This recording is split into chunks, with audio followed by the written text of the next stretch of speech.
The only people who don't want to disclose the truth are people with something to hide.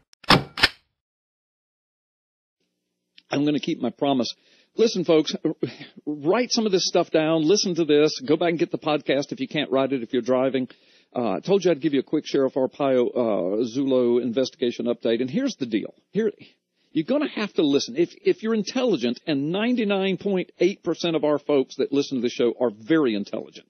The ones that don't fit that category are usually the Obama bots who are listening to every little word that drops off of my mouth so they can twist it, pervert it, and jack it around all over the Internet. They are not so intelligent. They're the ones waiting for you to make that small mistake. Yeah. So, yeah, that's right.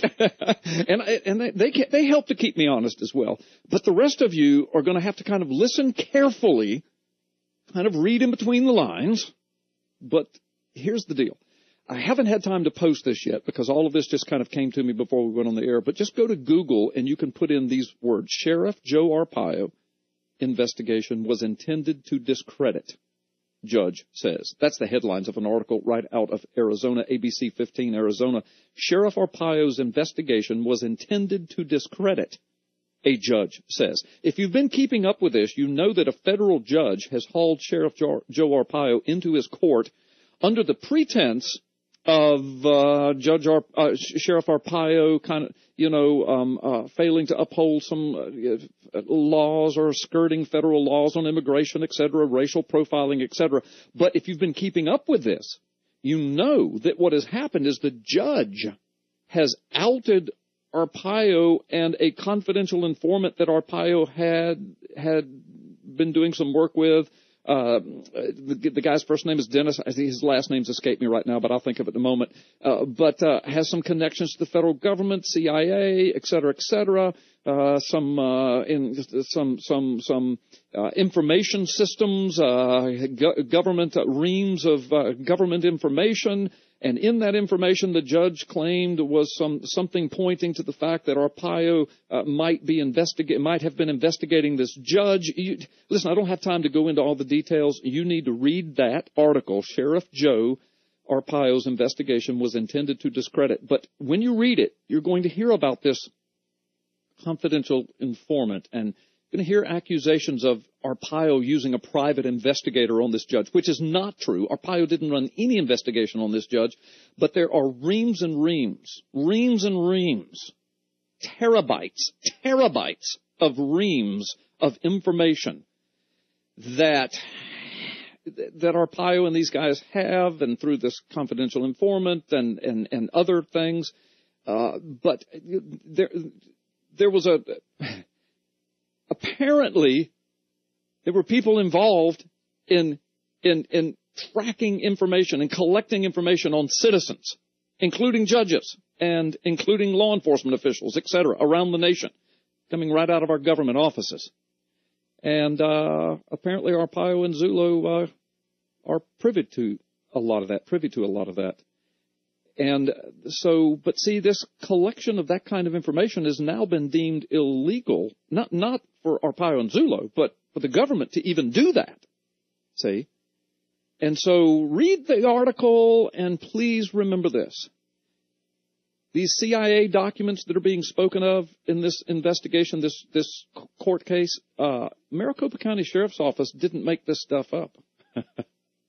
This stuff was uncovered through investigation. And you remember all this started with the birth certificate investigation. Okay. That's why Zulo some time back was talking about why this thing was going deep and dark, and there were some legal loopholes and hurdles they had to jump over, and earth-shattering evidence and information coming forth. Well, you're starting to wade around the edges of it now. The edges of it. Go read that article. Read between the lines. Hear what I'm saying. Remember what Zulo said. So, folks, this is what we were trying to tell you a long time ago. This is dark, and it gets deep, and it's going to get deeper and probably darker. So you're going to want to pay attention to this, and whatever we can tell you, we will as we move along. Let's go to the phone lines. Mike Smith, I'm sorry to cut into your time, but it was very important that I got that information out. It's good to have you on today. Well, listen, you know, I get lots of questions, emails from people all day long. Where's it at? Where's it at? Where's it at? Well, I appreciate you taking a few moments there, Carl, to explain to the people where it's at. Yeah. Well, I know in the PNN News and Ministry Network, you're the executive editor of that. I know you do get inundated with, you know, where's the big information? Well, you know, Zullo said many months ago that this was getting deep. It was getting dark. There were legal hurdles that they had to climb over. They had climbed over several and had put them behind them, but there were still a few ahead of them. And one of them now is Arpaio has been drug into federal court, as I said, under the auspices of, you know, look, you're not enforcing the laws properly. You're trying to skirt the federal laws, et cetera, et cetera. And, oh, by the way, what about this confidential informant? What about this CIA government employee? What about these reams of information? What about my name being involved in this? What about my wife's name? And he's turned it into something very, very personal, which is illegal, unethical at the very least, perhaps illegal for a judge to do. And there are all kinds of motions being filed right now in that. But I'm urging people, Mike, to go read that article, pay close attention to what's really being talked about, and remember the things that Zullo said on this show. And people will begin to have some aha moments. And that's all I can say right now. It'll get deeper later. You know, Carl, you are an ex-lawman, and I've done quite a bit of work as a friend of the court, you know, representing people who are underprivileged and can't afford lawyers and perhaps have learning disabilities. So I've acted as a lawyer type several times for people. And, you know, we understand legal hurdles. Now imagine you and I have dealt with rather minuscule cases compared to, say, investigating the mafia.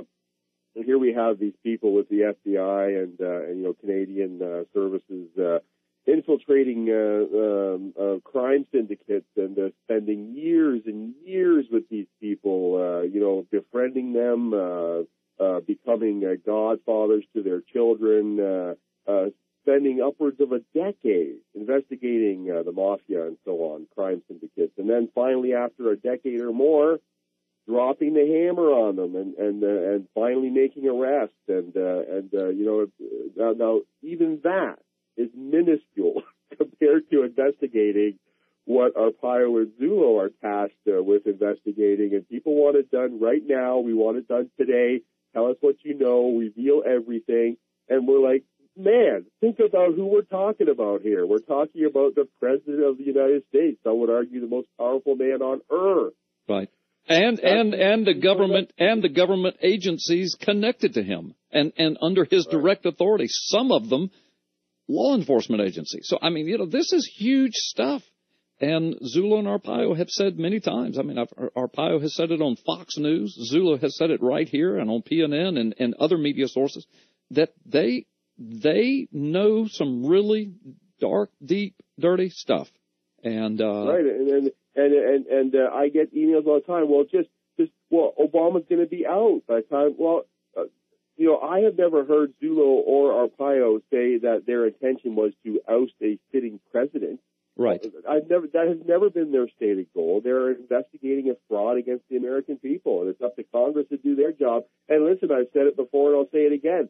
This is the number one reason why now I don't have a vote in the American elections, but in 2016, if a senator or any congressman gets in 2016, I would say shame on you, America, for electing a man who neglected his duty to vet the President of the United States.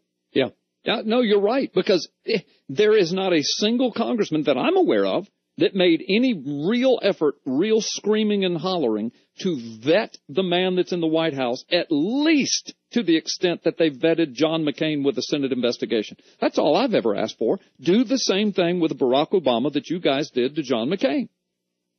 Right, and they already have a mountain of evidence now, do they not? I mean, did not you and Lieutenant Zullo, or rather, Commander Zullo, take evidence to CPAC to present to members of Congress? Yeah. Were you not snubbed by some of these people and say, look, I've got elections to win. I can't be bothered. Exactly. Yeah, you're right, Mike. I mean, we went into offices. We went up to Capitol Hill. We were at CPAC. We sat down in private rooms. We had private conversations. Some of them listened to us. Some of them were on board, and then various things happened. I think some of them got scared. I think some of them probably were threatened. I don't know, but just the way they acted.